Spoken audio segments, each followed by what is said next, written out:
Welcome back to Leeds Lately. Before we get into this video, if you could just hit that red button down below, that would massively help me out. And also check out the links in the description. You can either shop the Leeds United store through my link and I will get a small affiliate kickback, or you can go down to my Etsy store page in the run up to Christmas. There is plenty of Leeds United designs of prints / posters designed by me. So if you want to support me and give somebody a gift that is designed by a Leeds United fan for Leeds United fans, check out that link in the description. Today we're talking about what everybody's going to be talking about.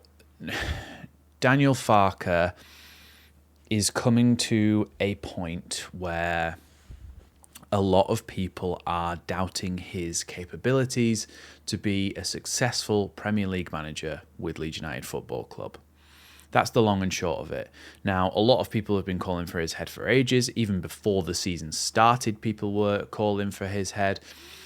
I wanted to give him a chance, and I have, I think. I've given him a fair crack of the whip, and I also think that had it been the other way around and we'd started really poorly and then got better, then you're in a different situation here. But we started quite well. If you take the Arsenal game out of the equation, we played very well against Everton. Best we've played, I think, in terms of how on it we were with our pressing, with our ability to go forward. I thought we were good in that game. Arsenal game, take that out of the equation because they're leagues above us. I think when you're looking at the Fulham games, the Bournemouth game, the Spurs game even, we held our own and looked like we could have picked up points on another day in those games. Now, important to say we didn't pick up points, and that is also a big thing there, that even though we looked half decent in those games, doesn't mean that we're going to pick up any points. Of course, we've got 3 points against Wolves again, 3 points against West Ham, teams that we really had to be beating in those situations. Now, Burnley were also a team we should be beating, and we should have probably beat them, but again, it comes down to not finishing chances. Now, there's a certain area of conversation here where you say, well, okay, Leeds have created quite a lot of chances and haven't finished them, but are those chances high quality? Are those chances coming in a situation where you've actually got where you really should be finishing it? Because a lot of them aren't. A lot of them are shots from the edge of the box. A lot of them are shots from wide angles. They're not necessarily always good quality chances. So at this stage, this is the way you look at it. First of all, the recruitment in the summer was good up to a point. We didn't recruit the two most important positions on the field, somebody who can create goals and somebody who can score goals. Those are the positions we didn't get, which is very important to say. So it's not entirely on FARKE this. However, there is an argument to be made that somebody else might do better with the resources that FARKE has been given. So the one that's been linked with the most is Marco Rose. Now, Marco Rose was at RB Salzburg, where a lot of the what seems like the kind of tactical hipster managers come from. But he then made his way to Borussia Mönchengladbach, then Dortmund, then Leipzig. He's got a win rate of around 57%. He's always done fairly well in those positions. He's never been a completely a revelation and eventually has lost those jobs, and he is available at the moment. He's the one that's been linked with the Leeds job as well. Now, important to say, what we saw with Jesse Marsch is when a manager comes to the Premier League to manage a bottom 5 probably Premier League side from a team who's dominating the league every season, or in this case, Marco Rose come from Salzburg, so they're going to dominate the league, whoever the manager is realistically, because they've got much more resources, better scouting system, etc. You're also looking at the fact that he's then gone to Mönchengladbach, who by no means are a side who are going to compete for the title, but still, they're not a relegation-threatened prospect. Then you're looking at Dortmund and Leipzig, both of which who should be getting Champions League football each year. You start to paint a picture again of a manager who hasn't really got any experience in a relegation dogfight, and you're saying well, come into Leeds United and what can you do? So if Marco Rose does get made into the manager, we'll do a much more deep dive on Marco Rose. But just to give you a general idea of the way that he might play, this is how he would set Leeds United up. It will be a 4-2-3-1 system, so you'd imagine that it will be Goodmanson, Bogle, then you've got Rodon and Biol. In the two holding roles, I imagine that might be Ampadu and Stack, which I would have no issue with, especially if Ampadu is the one to sit in when Leeds are having to defend, and Ampadu might have to cover a bit more centrally, and Stack might be somebody who can carry the ball a little bit more and split off into these half space channels and carry the ball. That's not too bad in my opinion. Then you're looking out wide and you've got Okafor, Dan James, Nonto. Those are the options. Calvert-Lewin, Mecha, Peru. Nothing we can really do about that. I would like a better striker. The main issue, just in terms of the formation, is that it requires a number 10. And we saw in the Championship, this is the formation that we played, and we needed a number 10. Aronson was the one who played there all season, and we haven't signed anybody else to play number 10. So unless Marco Rose comes in and says, okay, well, actually, I'm going to put Lucas Mecha there, or I'm going to play Peru there, and then basically have them be a second striker rather than just a little bit like what Forest did against us, where Morgan Gibbs-White didn't necessarily play as a number 10. He would get the ball, give it out wide, then try and join Igor Jesus up in the attack. Unless you do something like that, you were kind of stuck with Aronson being the most number 10 shaped player that we have, and then you're stuck with him being in the squad every week. So that's the first issue I think we come to when we talk about that.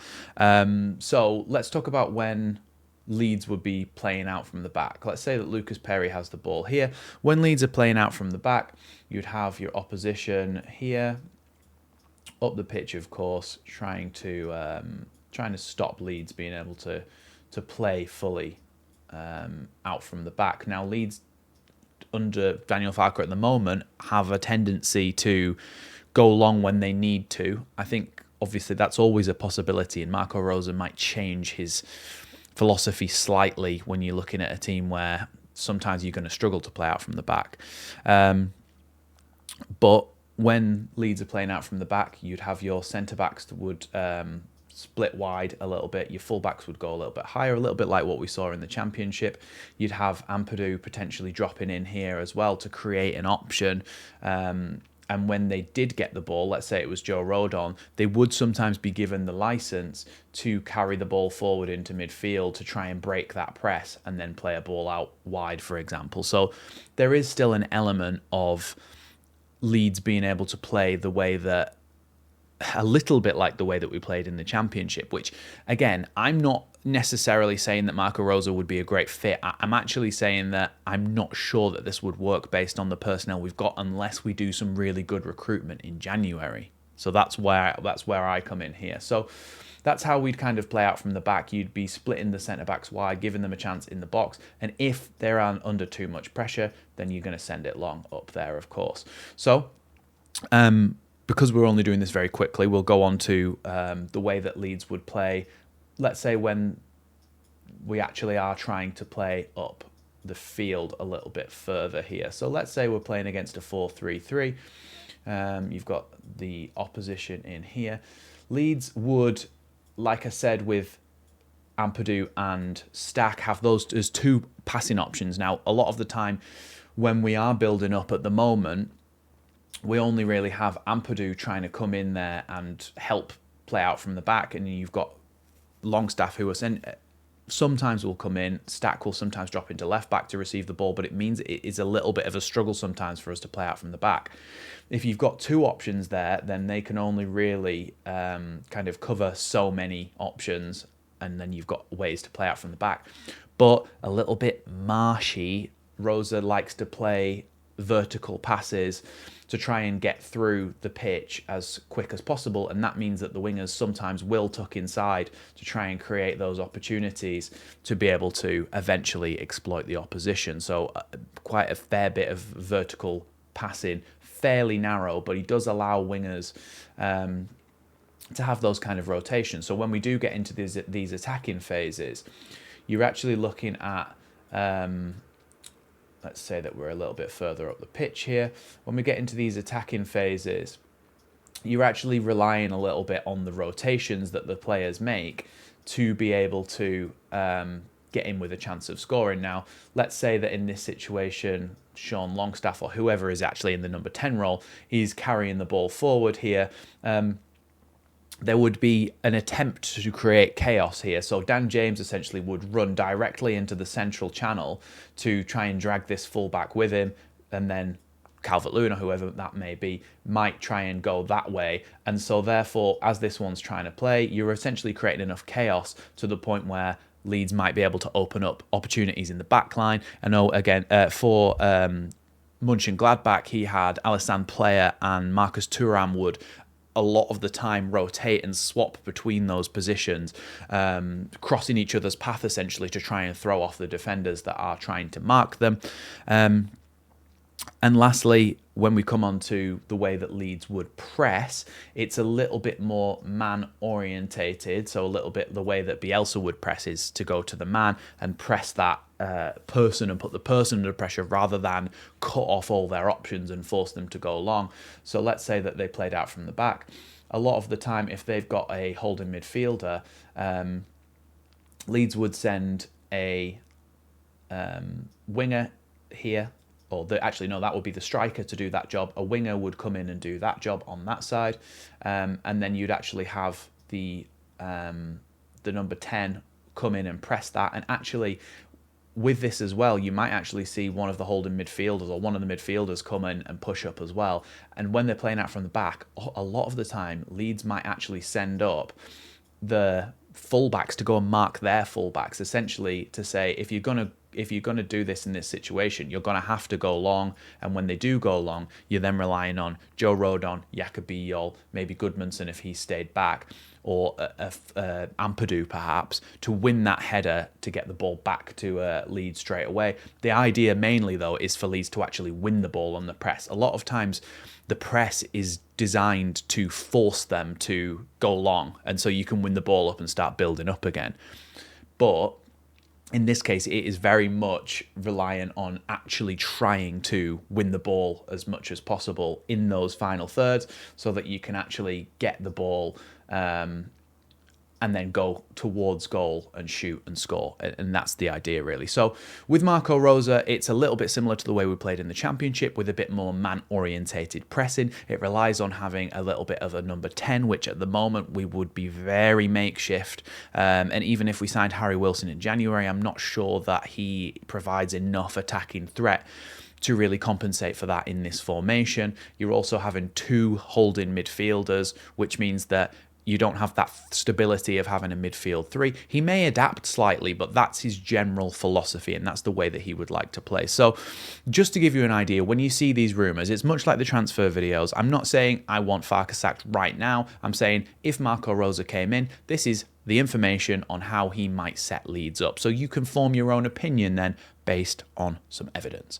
Thanks for watching Leeds lately. I'll see you in the next one.